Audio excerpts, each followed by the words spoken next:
Hi అండి, అందరికీ నమస్కారం అండి. ఫ్రెండ్స్, మనకి ఇప్పుడిప్పుడే మరొక బ్రేకింగ్ న్యూస్ అప్డేట్ అయితే రావడం జరిగిందండి. అది కూడా నదిలో పడ్డ 2 బస్సులు 65 మంది కన్నుమూత అంటూ ఇప్పుడే మనకు ఒక బ్రేకింగ్ న్యూస్ అప్డేట్ అయితే రావడం జరిగిందండి. అయితే ఇందుకు సంబంధించిన పూర్తి వివరాలు అయితే మన వీడియోలో తెలుసుకుందామండి. ఎక్కడ ఏంటి అనేది వీడియో మాత్రం ఎక్కడ స్కిప్ చేయకుండా చూడండి ఫ్రెండ్స్. అప్పుడే మనకి పూర్తి సమాచారం అయితే తెలుస్తుంది. ఇక లేట్ చేయకుండా వివరాల్లోకి వెళ్ళిపోదాము. ఇక ప్రయాణికులతో వెళుతున్న 2 బస్సులపై కొండ చర్యలు విరిగిపడడంతో ఆ బస్సులు 2 పక్కనే ఉన్న నదిలో పడిపోయాయి. ఈ ఘోర ప్రమాదం నేపాల్లోనే నారాయణ ఘాట్ మొంగ్లింగ్ జాతీయ రహదారిపై శుక్రవారం అంటే ఈరోజు తెల్లవారుజామున 3:30 సమయంలో చోటు చేసుకుంది. ఈ ఘటనలో బస్సులో ప్రయాణిస్తున్న 65 మందికి పైగా ప్రయాణికులు నదిలో పడి గల్లంతయ్యారు. వారిలో 7 భారతీయులు కూడా ఉన్నారు. ఈ ఘటనకు సంబంధించి వివరాలు అయితే ఇలా ఉన్నాయి. ఇక ఒక బస్సు 24 మంది ప్రయాణికులతో కాఠ్మండు వెళుతుండగా అదే మార్గంలో 41 మంది ప్రయాణికులతో మరో బస్సు కూడా వెళుతుంది. ఆ సమయంలో భారీ వర్షం కురుస్తుంది.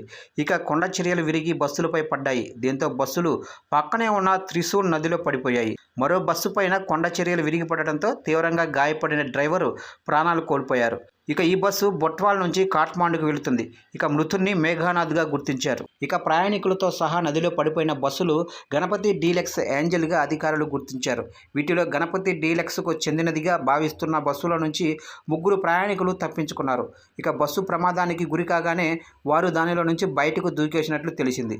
ఇక ఈ ఘటనపై నేపాల్ ప్రధాని పుష్పకమల్ దాహాల్ తీవ్ర విచారం వ్యక్తం చేశారు. ఇక ప్రభుత్వ ఏజెన్సీలు అక్కడ బాధితుల గాలింపునకు అవసరమైన చర్యలు తీసుకోవాలని ఆదేశించారు.